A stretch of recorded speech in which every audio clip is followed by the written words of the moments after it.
Hello everyone and welcome to the December 2020 Patchnotes. I just woke up. Uh, it snowed last night. A lot. Yeah, we're just gonna be seeing this, so December 2020 update. Times for Xbox and PlayStation are, I think, the usual times. Looks like Xbox has a bit more megabytes to download. It's a small size difference between generations, so Legends, the year 2020 hasn't been so easy, so it might well be the right time for everyone to turn the tide and reach for the sky in 2021. Here's to a great year ahead. A lot is happening in this update, so dig in. The Big Mammy campaign. One of the highlights of this update is our new campaign that's built around Tier 7 USS Massachusetts. A real menace embodied in the form of a battleship.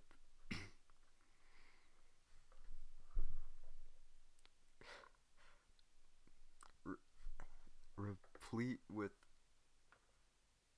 16-inch main guns, far-reaching and accurate secondary guns, and great protection against both shells and torpedoes. But while the campaign is named after this particular steel beast, there's one more ship along the 120 milestones. Japanese Tier 4 cruiser Yahagi. So there's God. So there's the Yahagi right there. Looks good, I guess. She's quick and maneuverable, and mostly slings HE shells. Yahagi is also equipped with torpedoes, but they should be used with caution and foresight. She makes easy prey for battleship shells, so use her speed to your advantage. The Admiralty backing for this campaign can be obtained for the usual 2,500 doubloons. However, as mentioned before, the total campaign runs across 120 milestones, so if you decide to buy these ships outright, it will cost you 32,250 doubloons, including the Admiralty backing. So it's going to be the same amount as normal campaigns, so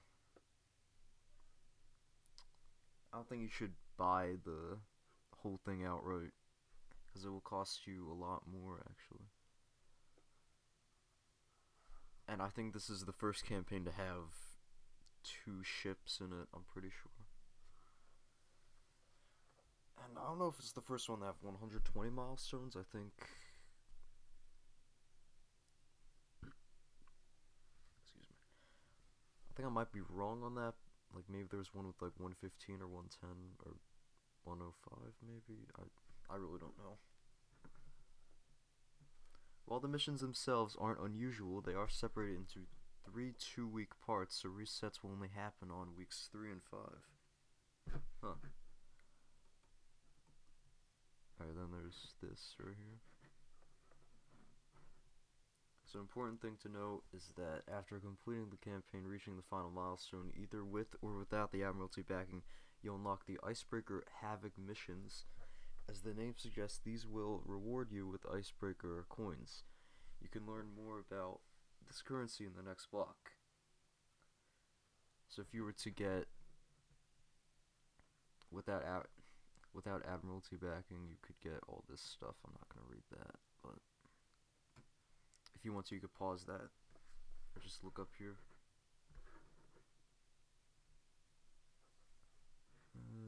Do get a lot of camos and some crates too, so that's always good. And if you get the Admiralty backing, you get all this, plus the Tier 4 cruiser Yahagi and the Massachusetts. Excuse me.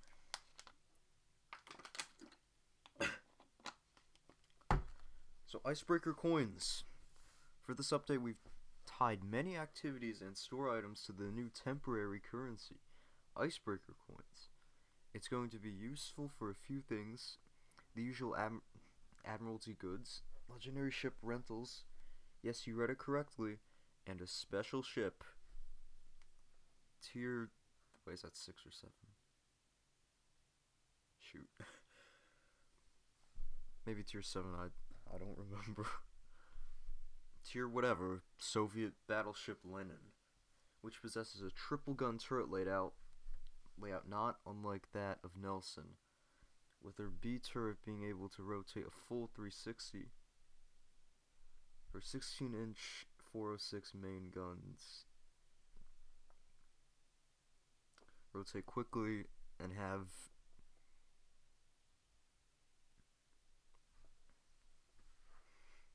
enviable firing angles. I've never said some of these words before, honestly. She also comes with the Soviet damage control party, which reloads rather quickly, but has limited charges. Lenin's Citadel is also quite vulnerable when her broadside is exposed, much like that of her tech tree brethren. It's basically a Nelson. It's just a copy. Well, not exactly, but yeah. You earn Icebreaker Coins by opening Super Santa crates, reaching ranks 11, 5, and 1 in the new rank seasons, completing the Icebreaker Havoc missions once you're done with the campaign, up to 9,000 if you buy out the campaign on day 1, or up to 3,000 if you finish the campaign in the penultimate week of the update. Okay. Playing legendary ships or against them, up to 1,600 a week, up to a total of 9,600.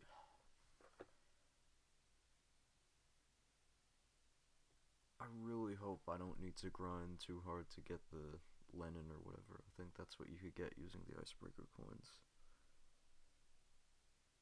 Because I'm not doing that, like, thing I did in the Ognivoy. I should never have got that. I mean, the flag's cool, though. The flag's probably one of the best ones they have. But still, I don't really want to grind too hard for something. With that in mind, we want to share an important disclaimer about Lenin. She costs 25,000 coins, which means that it isn't possible to obtain her for free. You will either have to purchase some Super Santa containers or buy out the campaign, so the initial population of this beast is expected to be pretty limited. However, this doesn't mean that Lenin will never appear in the game again, so don't worry too much. By our estimations, if you don't purchase anything and try to complete every activity that rewards you with Icebreaker Coins, you'll be able to earn 17,000. Huh. Wait.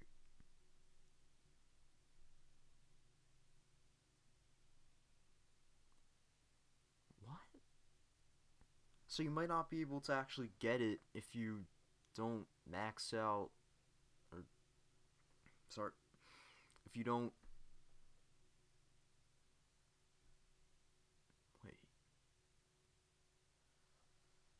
so if you don't buy stuff, then you're probably not going to get the ship. Huh. Okay. North Cape Bureau Project. We're bringing in another non-legendary project for you to have some fun with. This time the theme is based around the Battle of North Cape, and the main attractions are Arctic skins for Edinburgh, Scharnhorst, and Duke of York, the latter of which is coming to the premium shop. To start this project, you only need to have finished your intro project.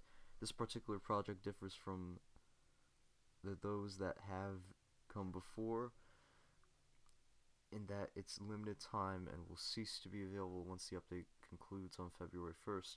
Plus, the maximum boostable progress of this project is 80%. 15,000 doubloons in total, and there are 4 stages per segment. Please note that most segments also require high tier ships and high rank commanders. This project is by no means easy, but we believe that most regular players will be able to at least outfit their Edinburgh and Arctic skin. Huh. So you might not finish it because it's only limited time. It's kind of an interesting one if you ask me.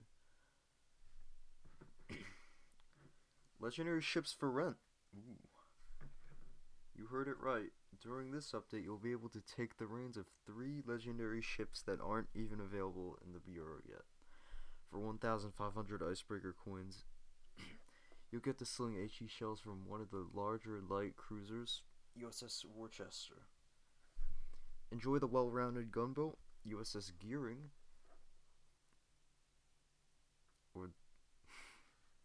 or succumb to Battleship Pyromania with HMS Conqueror. Sorry, I need to actually think about these words. The only special rules for these rentals is that they will be removed from your accounts on February 1st. You cannot create permanent camouflages for them, and any XP you earn playing them will be transferred to their respective nations. Tier 1 cruisers once the update is over. The base service cost for these ships is the same as other legendary ships, 200,000 credits. One last fact of great importance is that you'll be able to use these ships to earn back the Icebreaker coins you spend on them, and even make some extra. Huh. There's still so much, isn't there? Yeah. Santa containers.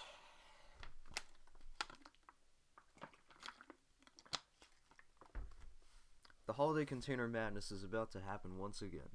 We've boosted the containers in comparison with last year, and there are some special ships that will only be available from these containers.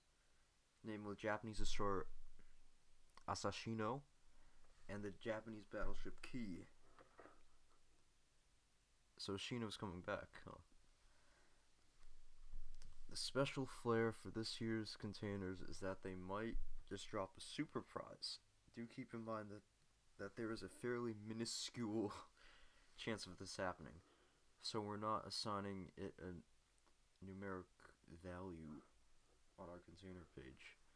But if you do receive a year of premium or 100,000 doubloons, it's not a glitch. You've lucked out on a super prize. Jeez. 360 days of premium for 100,000 doubloons? God. That would just be so cool if I got that.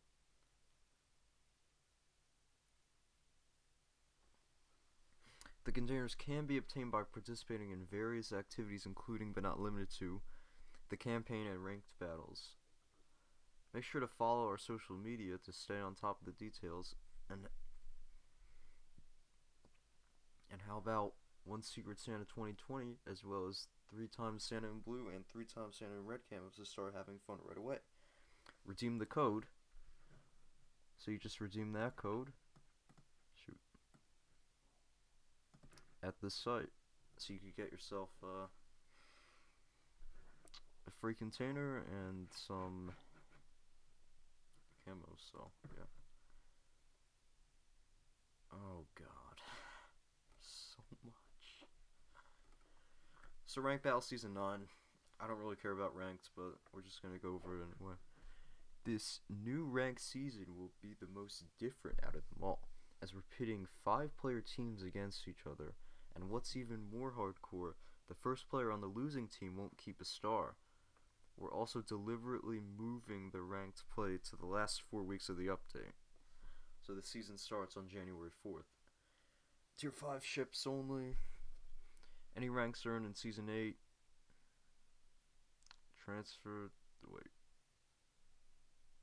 Equate to the number of stars you automatically receive in the current season.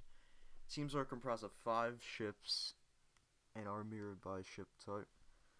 Divisions with up to 2 players are allowed. Destroyers are limited to 1 per team and or one per division. A draw is equal to a loss for both teams. To move up the rank ladder, you need to win and thus gain stars. Losing the game means losing the star.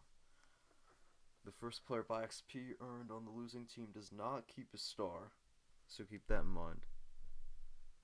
Upon reaching rank 1, you can no longer play in the current season. Huh. So if you reach rank 1, then you can't play anymore. The following maps have modified spawn locations for the new season: Strait, New Dawn, Shards, North Trap, Land of Fire, Northern Waters. There are 3 leagues in the season. Separations happen at ranks 11 and 5. There are 16 ranks with 16, 15, 11, 5, and 1 being irrevocable. Final rank 1 rewards are credited at the end of the season. The rewards include Super Santa, Secret and Super Santa crates, various commander items, currencies, including Icebreaker Coins, Santa 21 camos, paint, and seasonal patches. For the full list of rewards, please consult the game client. Fire metagame and battleships. Suffering from fires is something that many battleships captains shared in their feedback with us. In this update, we're providing you some tools to minimize the effect of fires on your battleship gameplay, mostly in the form of commander skills. We're limiting the equilibrium of power skill and offering improvements to existing skills. Plus adding another completely new one. These are the changes you can expect. All battleship commanders receive a new legendary skill, Fight Fire with Fire. It automatically stops the effects of all damage that caused over time, including flooding on your battleship whenever there are 3 concurrent fires in damage control party. Is either on cooldown or depleted. Wow. What?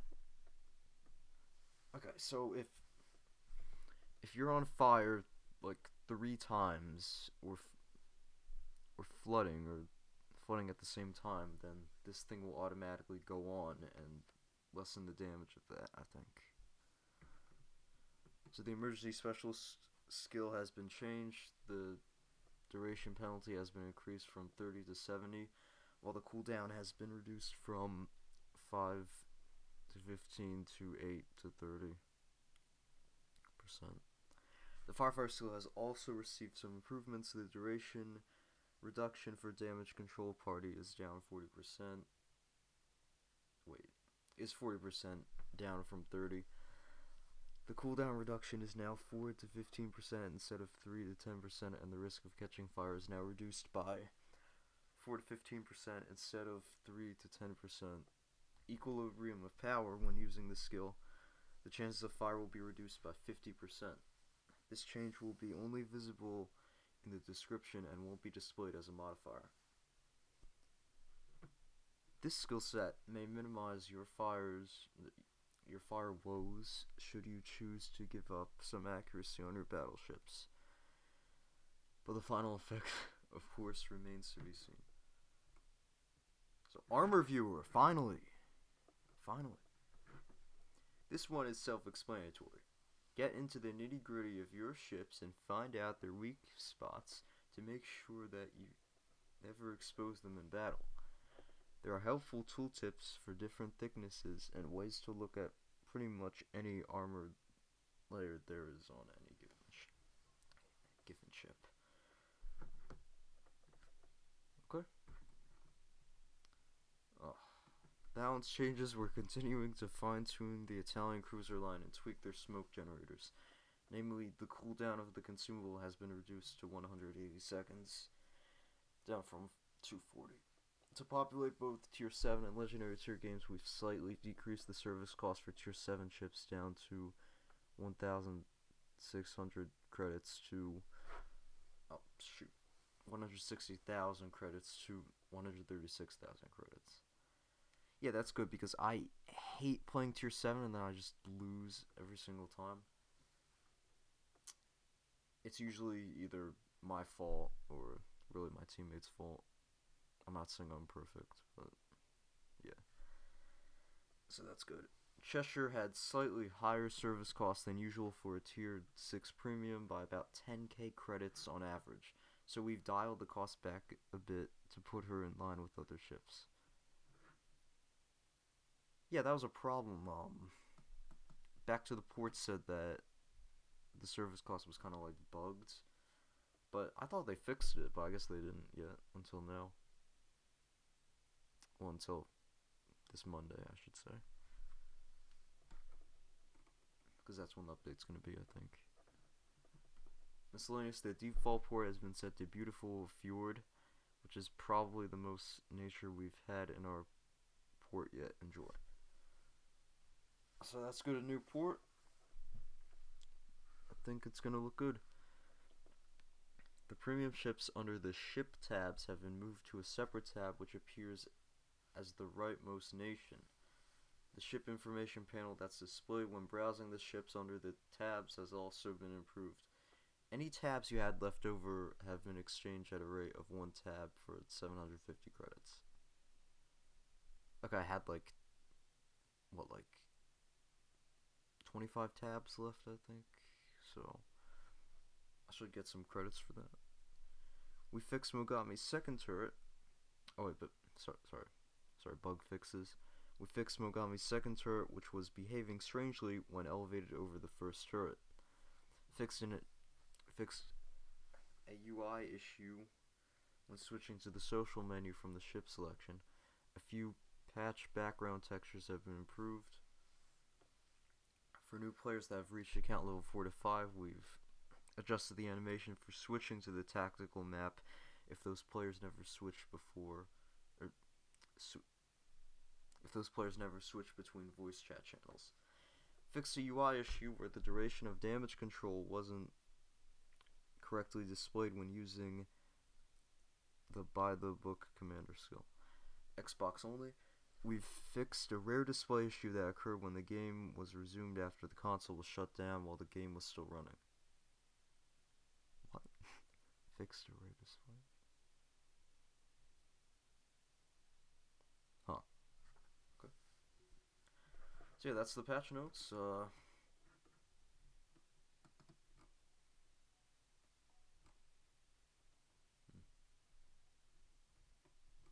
Just make sure you get this code at this site. I'll have it in the description if you want. So yeah, thanks for watching, and yeah, we'll see the update on Monday. Probably gonna do a video on that too, so subscribe now if you want to see that. Bye.